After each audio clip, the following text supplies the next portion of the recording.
Bien, en la clase de hoy vamos a trabajar fundamentalmente con el texto guía que yo les indiqué en el aula, que es el BIR.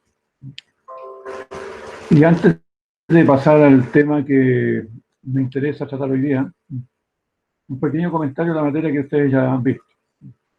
Y se lo voy a mostrar aquí con algunos ejercicios.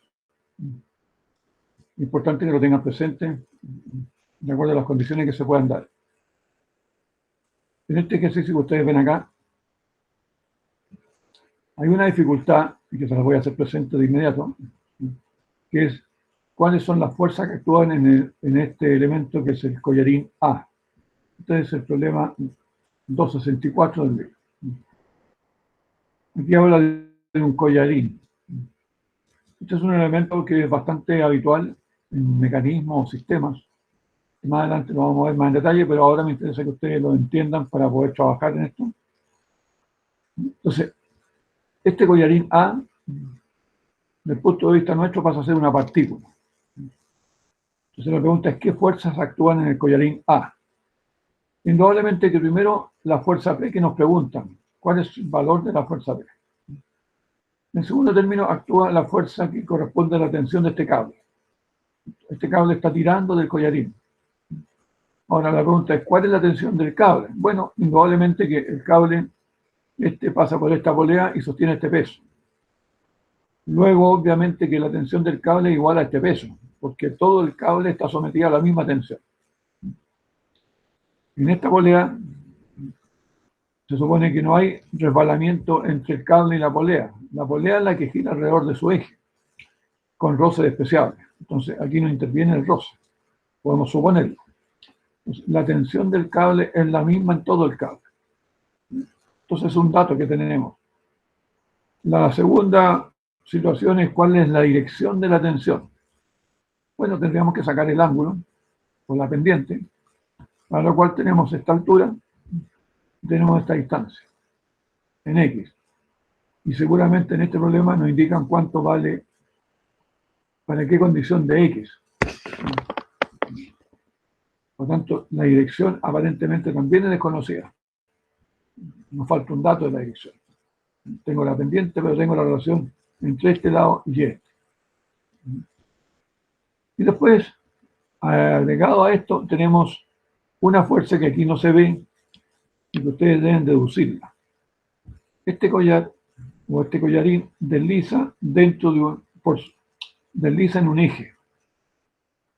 Una pieza cilíndrica que pasa por dentro del collarín. Es decir, el collarín tiene un agujero y esta pieza entonces, el collarín desliza en esta pieza.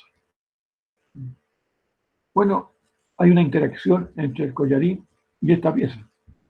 Y esa interacción es una normal, la perpendicular a este eje. Entonces, en realidad, en este punto intervienen tres fuerzas. La fuerza P, la tensión del cable y esta normal. ¿No? Esos son los datos que ustedes necesitan para poder analizar este problema. Primera observación. Segunda observación. Aquí tenemos varios problemas con poleas, que entre paréntesis, en los mecanismos de levante de carga o de movimiento de carga, es muy común sistemas con poleas.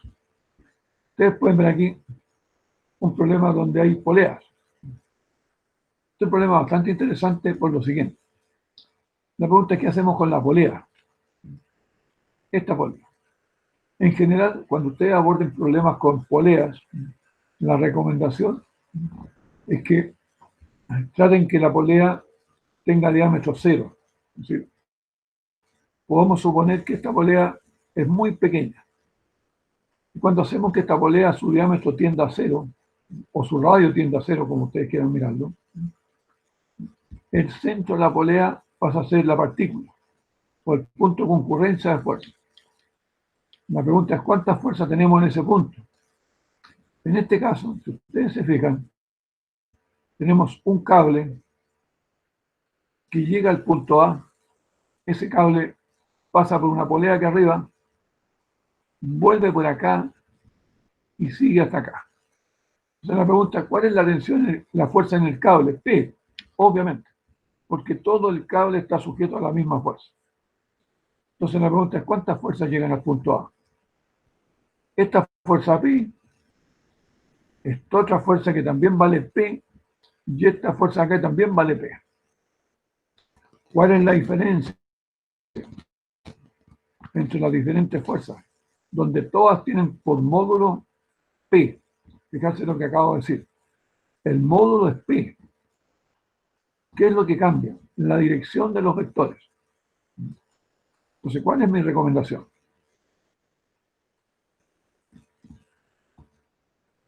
Que trabajen en forma independiente cada una de estas fuerzas P con distintos ángulos, porque tienen distintas direcciones. Este P de aquí, aunque el módulo es igual a S, la dirección es distinta. Tiene que ver con estos ángulos.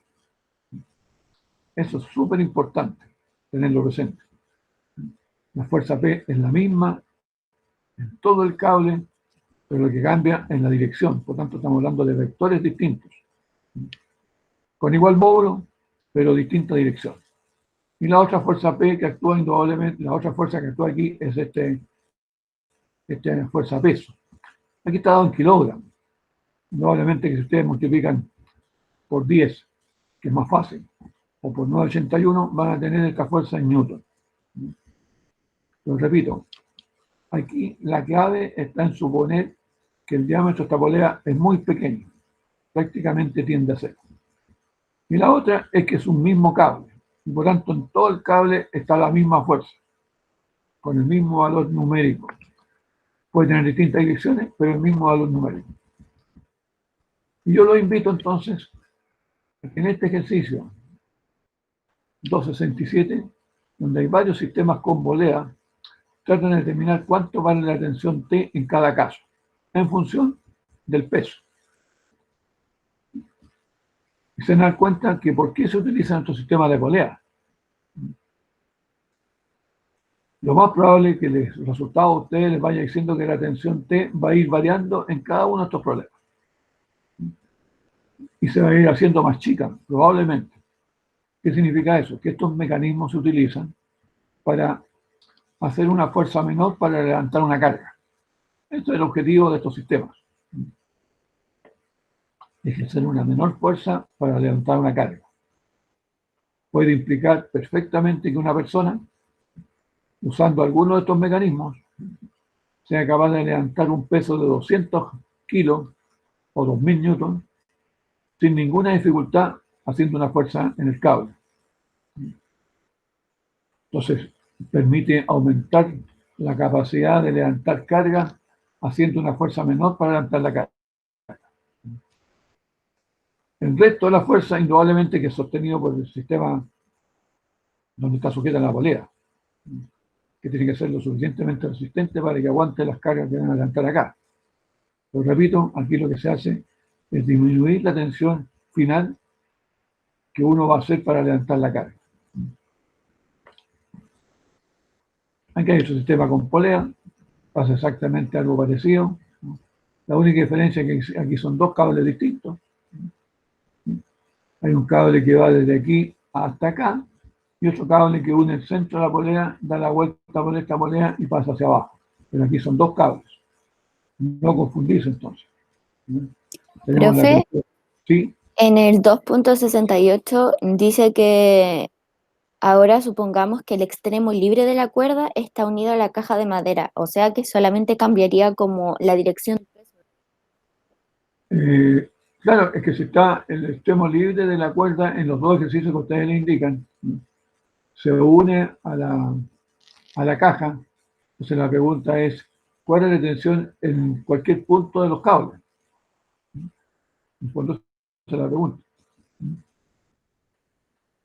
¿Qué Ya, pasa en cada uno de los cables? Pero en realidad lo que ustedes tienen que hacer, vemos atrás, sencillamente, ustedes van cortando, me explico. Si yo quiero resolver esto, corto los cables aquí imaginariamente, entonces aquí pongo el peso de la caja, aquí tengo T y en este otro lado también es T. ¿De acuerdo, no? Eso. El cable es uno solo, por lo tanto la tensión de acá es la misma acá. En este caso ya, son los dos verticales, ¿no? Aquí todos los casos trabajenlo con líneas verticales. Aquí la tensión se ve levemente inclinada, pero es un problema del dibujo. El ángulo que tiene T aquí, háganlo despreciable. Hagan cuenta que es vertical. Ese es el espíritu del problema. Si ustedes lo van a suponer inclinado, tenemos una dificultad, no conozco el ángulo. Pero recomendación, repito, ustedes, por ejemplo, en el segundo caso, ustedes cortan aquí los cables y la polea de arriba la dejan aislada y también cortan los cablecitos. Es decir, la idea es que dibujen la polea, solamente cada una de las poleas, y dibujen las tensiones en cada uno de los cablecitos que aparecen. Por ejemplo, en este caso, si yo dibujo esta polea, ¿qué fuerzas voy a tener? El peso de la caja, para empezar. Arriba tengo la tensión T. El cable es el mismo que da la vuelta por acá y llega acá. Entonces la pregunta, ¿cuál es la fuerza en este lado del cable? T también. Y en este otro lado también es T. ¿Qué puedo decir entonces? Que aquí tengo 3T igual al peso. Por lo tanto, la conclusión es la simple. La tensión T es la tercera parte del peso de la caja. En el caso de acá arriba, bueno, la misma historia. Ustedes cortan el cable aquí y se preguntan, ¿qué fuerza tengo en este punto? La misma que acá y la misma que acá. Porque en todos los casos es la tensión del cable. El cable da la vuelta por acá, vuelve aquí, sube, pasa por esa polea pequeña y llega acá de nuevo. Entonces, ¿cuántas tensiones tengo aquí? 3 iguales, 3T. Es decir, esto es equivalente a este. En el caso que tengo acá, si ustedes cortan aquí y dibujan este conjunto que tengo acá, se van a encontrar con que tengo esta tensión, tengo esa y esa. Por lo tanto, ¿cuántas tensiones tengo aquí? 4. Aquí tengo 4 tensiones T. Son todas iguales, todas verticales, porque este ángulo lo voy a despreciar. Por lo tanto, aquí tendría 4T igual al peso de la caja. ¿Se entendió la idea? Básicamente, esa es la solución del problema. Eso se lo quería comentar para que ustedes lo trabajen un poquito y vean estos ejercicios con poleas. Importante que se den cuenta que yo con estos sistemas permito disminuir la tensión T. Y por tanto, si yo quiero levantar esta caja con una fuerza igual a 1/4 del peso de la caja, podría moverla. Así de simple. Ahora voy a esto que es materia un poco más compleja, que son fuerzas en el espacio. Por el momento no me interesa, no las vamos a visualizar. Voy a ir directamente al final de este capítulo para que veamos los ejercicios que ustedes pueden encontrar de repaso. Obviamente que tienen todo un detalle completo respecto a un repaso de este capítulo. Aquí todavía estamos en 3D, por el momento no me preocupa, vamos a concentrarnos en un problema en 2D. Fundamentalmente, aquí tienen ustedes un repaso de la materia. Primero en el plano, indudablemente la ley del paralelogramo, la descomposición rectangular, ecuaciones que ya saben, ecuación de equilibrio en 3 dimensiones. En el caso de ustedes basta con 2 ecuaciones porque estamos en el plano.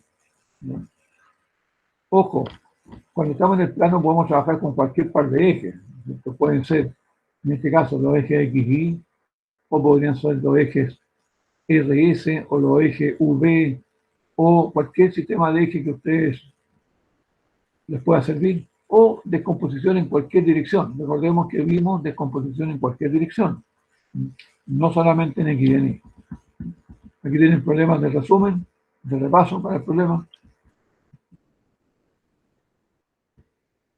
Y varios ejemplos interesantes. Profesor, disculpe interrumpirlo. Hay un compañero que está intentando unirse. Tratando de entrar a clase. Y por el momento le tengo cerrada la puerta, pero vamos a ver qué hacemos con él. Ya, le va a decir igual que trate de no llegar tarde. Sí. No, no lo veo. Ahí está.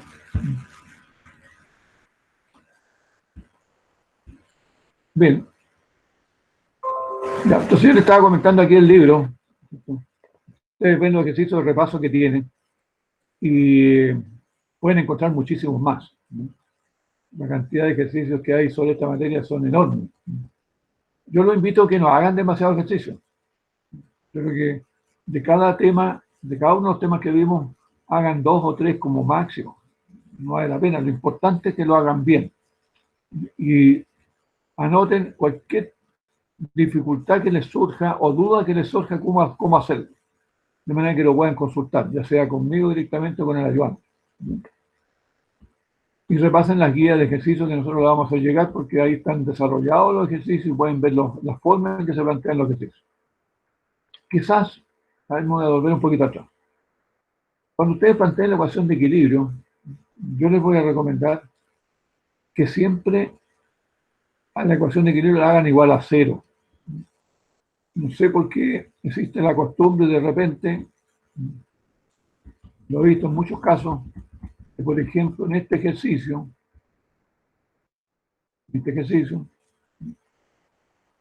dicen, bueno, las fuerzas que van para arriba es igual a las fuerzas que van para abajo.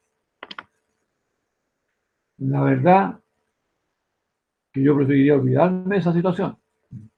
Yo prefiero que ustedes me digan que la suma de estos 3 vectores es igual a 0. Independiente si van para un lado o van para el otro. Directamente la suma igual 0. Si ustedes van a hacer un diagrama por polibre de un cuerpo que tiene un cable y un peso y nada más, no pongan que la fuerza que va para arriba es igual a la que va para abajo. Que ahí lo que corresponde es decir que la suma de esas dos vale 0. Porque de repente se pueden confundir con los signos. Entonces hay que acostumbrarse a la forma matemática de suma vectores, ya sea para sacar resultantes o para hacer equilibrio. Cuando sacamos resultantes decimos sencillamente que la suma de todos los vectores es igual a un vector resultante. Cuando está en equilibrio decimos que la suma de todos los vectores involucrados vale 0. Por ejemplo, este caso. Si ustedes hacen un dibujo de la partícula C o del nudo C, donde llegan todos estos elementos, van a decir el vector P más el vector Q más el vector F1, por ejemplo, y más el vector F2 igual 0. Esa es la ecuación vectorial. Si ustedes lo van a hacer por el método de descomposición rectangular, van a sacar las componentes en X y en Y de estos 4 vectores, donde algunos de ellos son incógnitas, indudablemente. Y van a hacer sumatoria en X y sumatoria en Y igual 0. Pero que efectivamente se diga que es igual a 0, no que es igual a tanto. Por ejemplo, en este caso, no me digan que esta fuerza F1 por el coseno de este ángulo es igual a esta fuerza P por el coseno de este otro ángulo. No. Digan sencillamente que la suma de esta F1 coseno de X más P coseno de X igual 0. Donde alguna de ellas va a ser negativa y otra positiva. O a lo mejor las dos positivas. Dependen para qué lado coloquen esta fuerza. ¿De acuerdo? Si ustedes la colocan hacia abajo, esta fuerza en el punto C, no hay ningún problema. Porque esta fuerza podría ser una barra. Las barras no se sabe si están en tracción o en compresión. Probablemente esté en tracción, pero eso no tenemos certeza. Va a depender de esta fuerza. Entonces, si ustedes se equivocan y la ponen hacia abajo, tampoco va a haber problema. Lo único que va a suceder es que cuando resuelvan la ecuación, esta fuerza le va a dar con signo negativo. ¿Qué significa que el resultado les dé negativo? Que la flecha que ustedes le pusieron al principio del problema está incorrecta. Eso es todo. Esa es una ventaja enorme para ustedes. No tienen que estar adivinando si la fuerza que pongo aquí la pongo hacia arriba o hacia abajo. O si esta la pongo hacia allá o hacia abajo. Es súper importante. Lo que sí les puedo decir, que si se trata de cables, siempre pongan la fuerza tirando del punto. El cable tira del punto C. Y si este es un cable, también tira del punto C. Y en ese caso salen del punto C. Siempre que las dibujen en el punto C, obviamente. En este problema pasa exactamente lo mismo. Pero repito, si ustedes por alguna razón la flecha la ponen al revés, lo único que va a suceder es que el resultado les va a dar con signo negativo. Y eso implica que la flecha iba para el otro lado, no para el que ustedes supusieron. Entonces es una ventaja porque no lo obliga a pensar demasiado.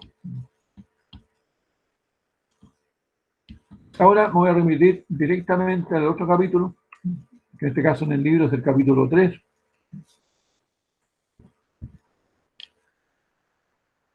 Donde vamos a ver el concepto de momento.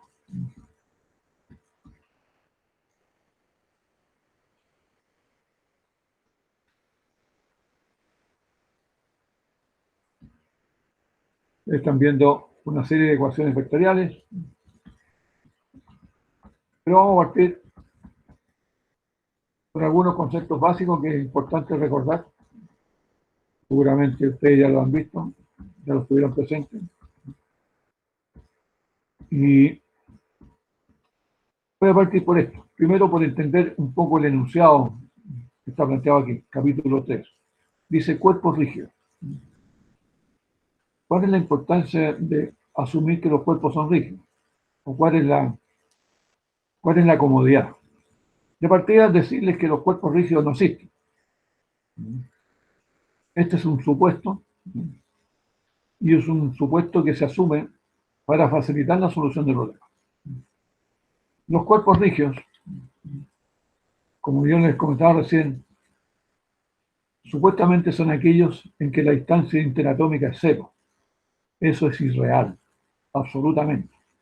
Todos los cuerpos son deformables, no son rígidos. Cosa que nosotros analicemos una esponja. Estamos claros que se va a deformar. Un trozo de caucho, probablemente si nosotros le aplicamos una fuerza se va a deformar. Incluso una simple regla. Ustedes han tenido en las manos una regla. Si ustedes le hacen una pequeña fuerza, la regla se va a doblar, se va a deformar. ¿De acuerdo? Pero para el cálculo de fuerzas en estática, nosotros vamos a suponer que los elementos no se deforman.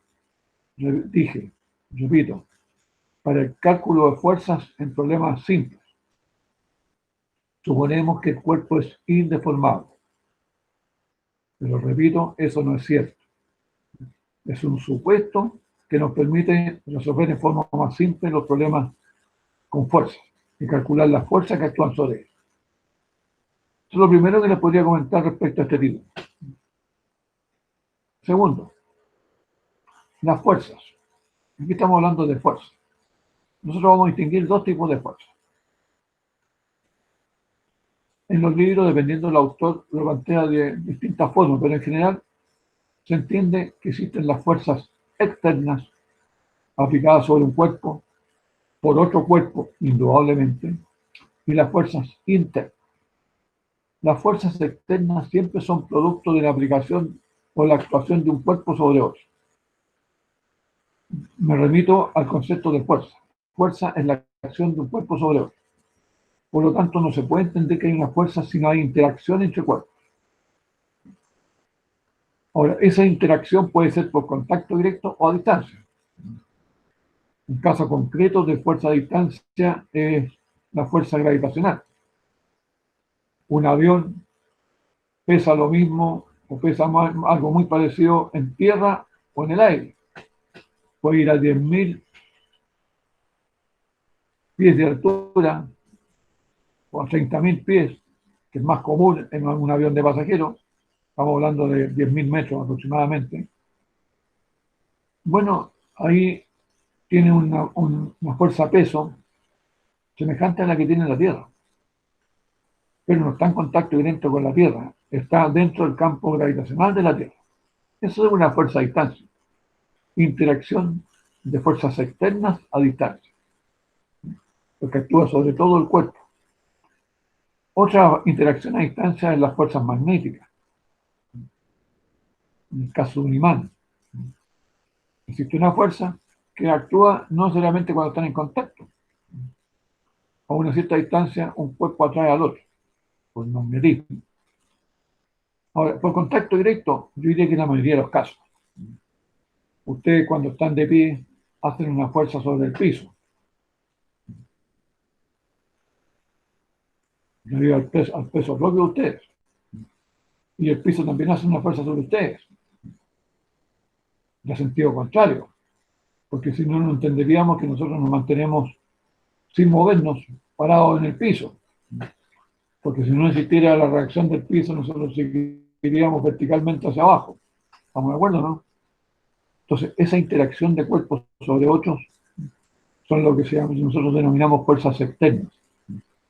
Cuando un cuerpo lo conectamos con otro, ya sea en forma rígida o en forma articulada, se van a producir fuerzas, porque es una acción de un cuerpo sobre otro, ¿no? Ahora bien, os repito, tenemos cuerpos rígidos, fuerzas externas y fuerzas internas. ¿Y cuáles son las fuerzas internas? Bueno, las fuerzas internas se producen por la acción de las fuerzas externas. Las fuerzas internas son las interacciones entre las fuerzas entre partículas del cuerpo.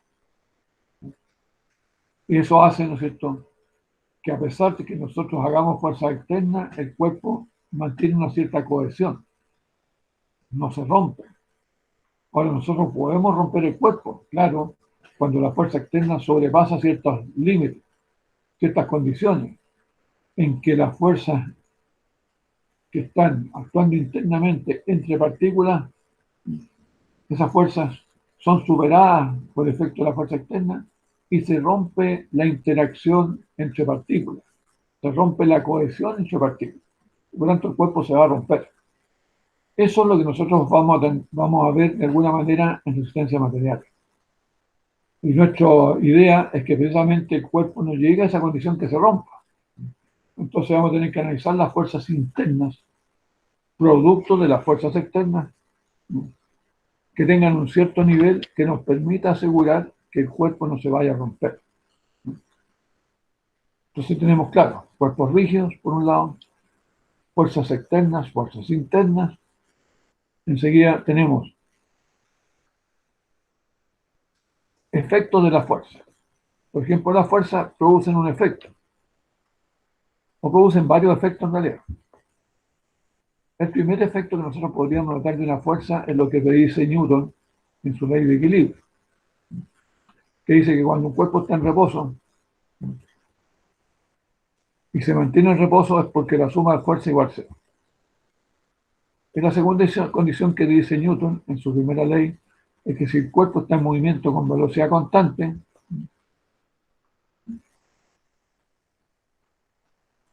señala que la suma de las fuerzas también es cero.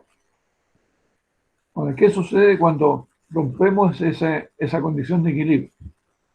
Si la suma de fuerzas ya no es cero sobre una partícula, sino que es distinta de cero, bueno, el cuerpo va a adquirir movimiento, en este caso acelerado.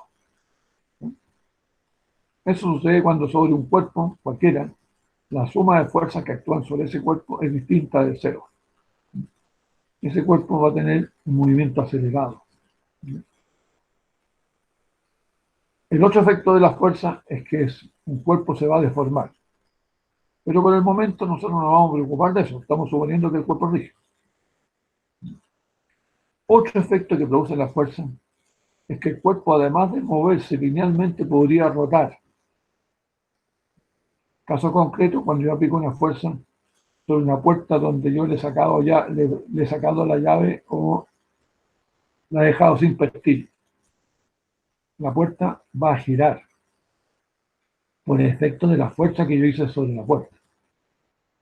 ¿Vamos? Eso se llama momento de la fuerza, que es otro elemento que vamos a trabajar. Momento de la fuerza. Para empezar este ejercicio, aquí a ustedes les muestran un problema que de hecho yo seguramente en la tarea o en alguna prueba les voy a poner un ejercicio de este tipo. Aquí se ve un buque, en este caso un buque de guerra, pero podría ser perfectamente un buque de carga, como sucede en el puerto. Habitualmente, los que han ido a visitar el puerto, se van a encontrar que muchas veces, para poder, decirlo de alguna forma simple, estacionar este buque en una cierta posición, se usan remolcadores. En este caso, están actuando en principio, aparentemente, en la foto se ven 3 remolcadores. Estos 3 remolcadores. ¿Qué es lo que hacen los remolcadores? Ejercer fuerza sobre el buque. ¿Qué hace eso? Que el buque tienda a desplazarse linealmente y al mismo tiempo girar. Por ejemplo, este remolcador que está aquí, está empujando el buque. ¿Qué va a suceder cuando el buque lo empujamos? Que este buque va a tender a girar. De manera que la proa del buque va a tender a ir apuntando hacia allá. ¿Qué hace este remolcador? Este remolcador lo está tirando. ¿Qué va a suceder en el buque entonces? Que al mismo tiempo que lo van tirando, el buque se va moviendo linealmente, va girando. Esto es un poquito más complejo. ¿Qué hace este remolcador de acá? Probablemente está haciendo fuerza para sostener el buque en este punto y el buque en este punto no gire, sino que gire respecto a este punto. Y este punto no se desplaza hacia acá.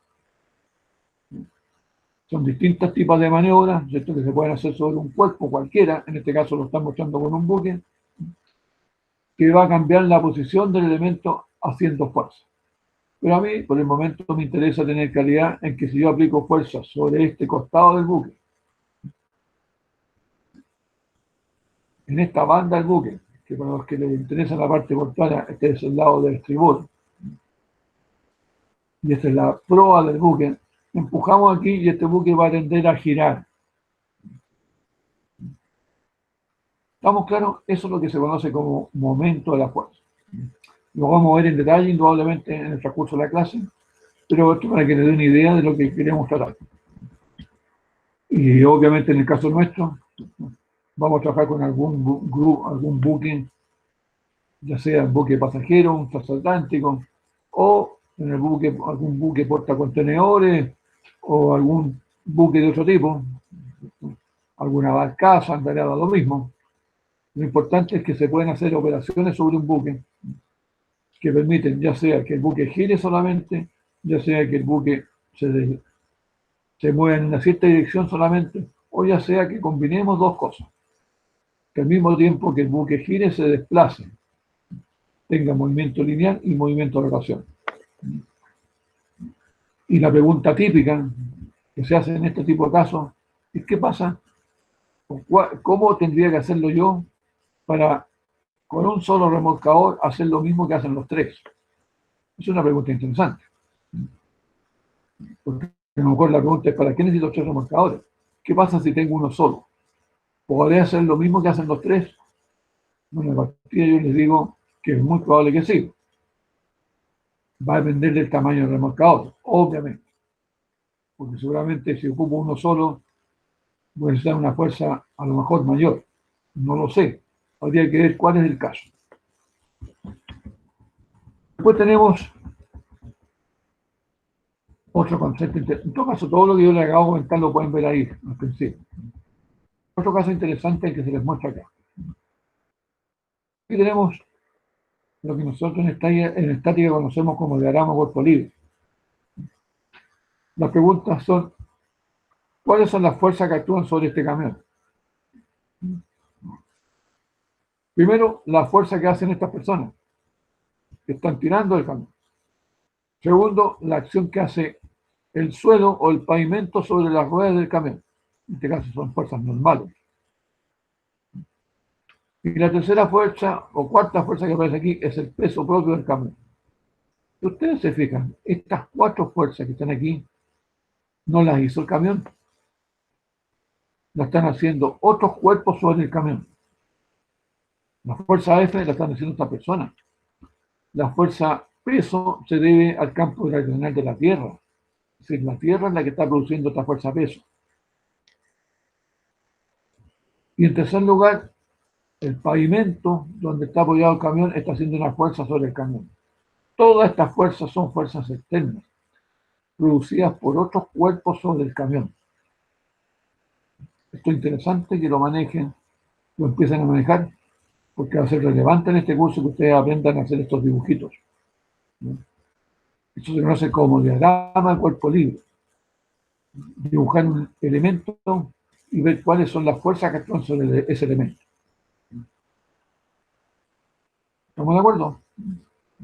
Eso es importantísimo que ustedes lo tengan presente. Diagramas de cuerpo libre. Aquí ya tenemos principio de transmisibilidad de la fuerza. Una palabra bastante larga, transmisibilidad. Lo que quiere decir con este principio es que como yo estoy suponiendo que este cuerpo es rígido, fijarse, porque solamente es rígido, esta fuerza F yo la puedo hacer actuar sobre este cuerpo en cualquier punto de esta línea de acción. Esta línea segmentada se llama línea de acción. Y el vector F lo puedo colocar en cualquier punto de esta línea. Entonces la pregunta es, ¿será lo mismo que lo coloque en cualquier punto de la línea? Exactamente igual, da lo mismo. Colocarlo en cualquier punto de la línea. ¿Por qué? Porque partimos del concepto que este cuerpo es rígido, que no se va a deformar porque yo cambie la posición de la fuerza. Ustedes se fijan, esto no es real, indudablemente.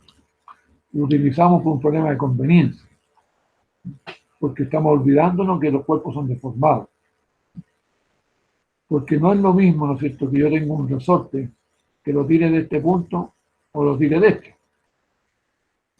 Porque si ese resorte yo lo tengo sujeto en un extremo y lo tiro de este punto, se va a estirar casi todo el resorte. Pero si ese resorte yo lo tiro desde aquí, probablemente se va a estirar una espira o una vuelta solamente, las otras no, porque no están sometidas a la fuerza de él. ¿Se dan cuenta entonces que esto es válido siempre y cuando yo suponga que el cuerpo es rígido? Si no tiene consistencia. En el caso de una esponja, supóngase que este cuerpo fuera una esponja. Indudablemente que la esponja se va a deformar distinto si yo aplico la fuerza F en este punto o la aplico acá. ¿Qué vamos a hacer nosotros en este libro? O en este capítulo? O en este curso? Suponer que el cuerpo es indeformable. Y cuando veamos deformación de los cuerpos, vamos a decir que estamos analizando deformaciones. Y en ese caso sí, va a ser importante ver dónde colocamos la fuerza F. Eso lo vamos a ver en resistencia a materiales. Ahí vamos a trabajar con cuerpos deformables. Por el momento, en el primer gran tema, que es la estática, vamos a suponer que todos los cuerpos son rígidos, indeformables. Y por lo tanto yo puedo trasladar la fuerza a cualquier punto de este cuerpo y el resultado va a ser exactamente igual. Se llama principio de transmisibilidad. Ese principio de transmisibilidad ustedes lo pueden ver de alguna manera reflejado acá, con la fuerza F. Lo que le sucede a este camión desde el punto de vista de equilibrio no va a cambiar si la fuerza F la pongo delante en el parachoque delantero o la aplique en el parachoque trasero, siempre y cuando se mantenga su misma línea. Eso es lo que dice el principio de transmisibilidad. ¿De acuerdo? Ahora, si este camión se va a mover por efecto de F, se va a mover igual en este caso como en este. Probablemente, así como está planteado el dibujo, la suma de fuerza en el eje X resultante no va a ser 0, va a ser F. Por lo tanto, si la resultante en el eje X es distinta de 0, este cuerpo se va a mover en el eje X. ¿Con qué movimiento? Acelerado, obviamente. Recuerden la segunda ley de Newton que dice que el resultante es igual a la masa por la aceleración. Ahora, en el sentido vertical, obviamente que este camión no se puede mover verticalmente, está apoyado en el pavimento. Es decir, la suma de fuerza en el eje vertical va a ser 0, sí o sí. Ahora, ¿cuánto vale esta fuerza R1 y R2? Ah, ese es otro problema. Tiene que ver con lo que vamos a ver en este curso, en este capítulo, que es momento de fuerza. Bien, Dicho estas cosas generales, conceptuales, probablemente es muy probable que ustedes ya las sepan. Aquí tenemos algunos ejemplos, ¿no es cierto? ¿Qué pasa con las igualdades? Me voy a remitir entonces a lo que es directamente el momento de una fuerza. Aquí hay una serie de elementos vectoriales que es muy probable que ustedes lo hayan visto en matemáticas, producto vectorial de dos vectores, seguro que lo vieron. Todo esto que está acá es un repaso para entender el trabajo con vectores, en este caso particular, con el momento de fuerza, porque van a ser productos vectoriales. Pero esto, repito, es álgebra vectorial, que es importante que ustedes lo dominen y lo sepan, sí. Y las matemáticas que tuvieron, ¿las vieron? Sí, seguro. Producto vectorial o producto cruz de dos vectores. Toda esta materia, repito, es álgebra vectorial. Ustedes tienen que pudieran manejar bien. Yo no me voy a complicar mucho con esto porque nosotros vamos a trabajar en el plano.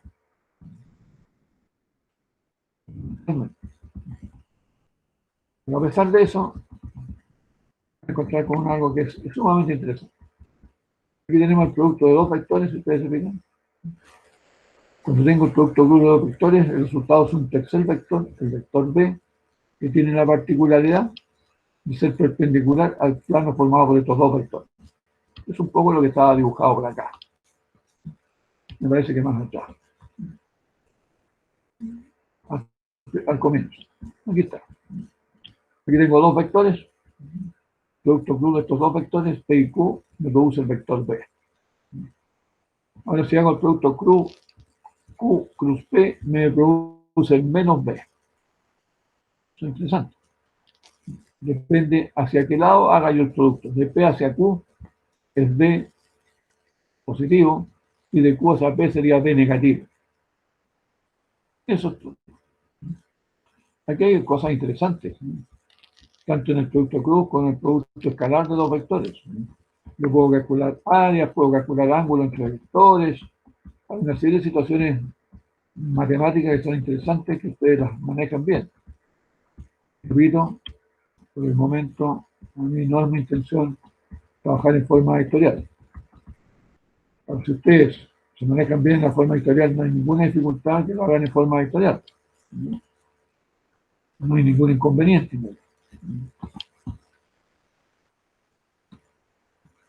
Otra cosa interesante que les puedo mostrar acá, que este producto cruz se puede resolver a través de un determinante. Este determinante. En la primera fila están los vectores IJK. Segunda fila, las componentes del vector P. Recordemos que P cruz Q. P cruz Q. En la tercera fila están las componentes del vector Q. Aquí está el determinante y aquí hay una forma de resolver el determinante. En realidad hay más de un método. Ustedes esto seguramente lo saben y deberían recordarlo. Supone que ustedes aprobaron las matemáticas correspondientes donde vieron esto. Y aquí aparece el concepto de momento. Momento de una fuerza con respecto a un punto. ¿Qué significa esto que se muestra acá? Aquí está mostrado en términos vectoriales. Todo esto lo voy a realizar en el plano. Pero lo importante es que ustedes vean en la forma vectorial. ¿Qué significa esto? Imaginemos que este cuerpo es una papa. Si yo aplico una fuerza en el punto A de la papa, que está en la parte exterior de la papa, no en el centro, y me pregunto, ¿esta papa por efecto de la fuerza F podrá rotar en un cierto eje? Para eso me fijo un punto de referencia, por ejemplo el punto O, dentro de la papa. Entonces, yo mido vectorialmente la distancia entre O y A y defino un vector posición. Esto se llama vector posición R. Vector posición R es una distancia definida como vector. Vector posición. Entonces digo, tengo el vector R y tengo el vector F. Y si matemáticamente yo hago el producto cruz de estos dos vectores R cruz F, como está indicado acá, obtengo el efecto de giro de F sobre esta papa respecto al punto O. Y ese efecto de giro se conoce como momento de la fuerza en el punto O. ¿Qué me está diciendo esto? Que hipotéticamente existe un eje imaginario donde está ubicado el vector MO, respecto al cual este cuerpo va a girar si yo aplico la fuerza F en el punto A. Eso es lo que está diciendo. Con un poquito de imaginación, ustedes pueden pensar lo siguiente. Si yo aplico una fuerza en una puerta, esa fuerza es F. ¿Cuál es R? La distancia que hay entre un punto del eje de las bisagras y la fuerza F. Esa distancia entre el eje de las bisagras y la fuerza F se llama vector posición, donde estoy aplicando la fuerza a la puerta. Vector posición. ¿Cuál es el momento? El producto vectorial R cruz F. Y eso me va a generar un momento en un eje. Ahora, dependiendo de cuál sea el vector posición que yo tome, ese vector momento puede estar en cualquier parte del espacio o podría estar en el eje de la bisagra. Cuando está en el eje de la bisagra es un caso particular. Pero recordemos siempre que en este producto cruz que está mostrado aquí, este producto acá que está mostrado aquí, ustedes ya saben, se los acabo de comentar, que el producto R cruz F determina un tercer vector perpendicular al plano formado por estos dos vectores. Este momento, entonces, es un vector perpendicular al plano formado por estos dos. Es decir, R y F forman un plano en el espacio y el vector MO es un vector perpendicular a ese plano en el espacio. ¿Ya claro? ¿Cómo lo hacemos? Ese producto, a través de la raíz de la mano derecha, lo que ustedes ven acá.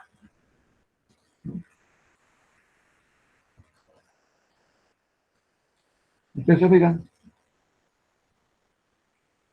con el dedo índice, la punta del dedo índice representa el vector fuerza, la parte anterior del dedo índice, el vector fuerza, la parte más cerca de la mano del índice representa el vector posición R y el pulgar representa el vector M.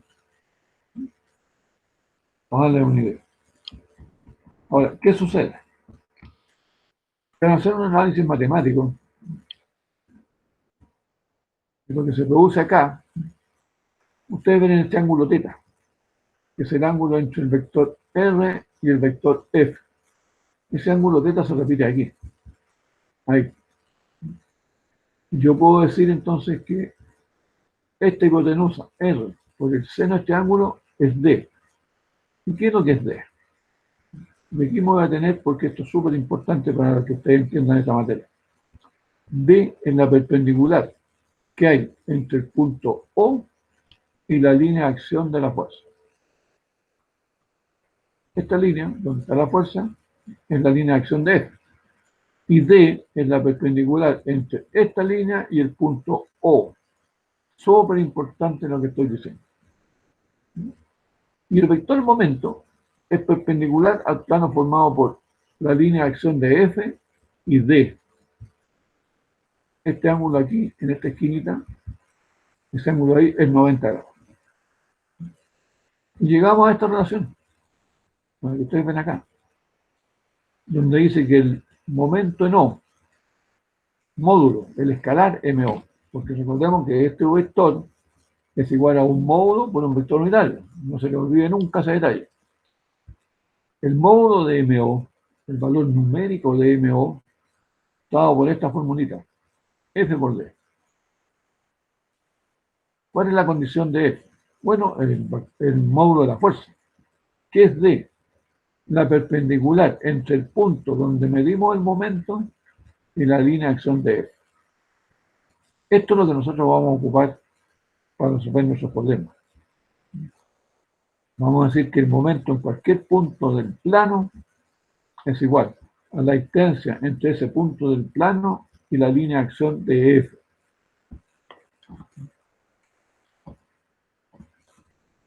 Súper importante. Aquí hay un par de ejemplos donde les muestro ese detalle. Primer ejemplo.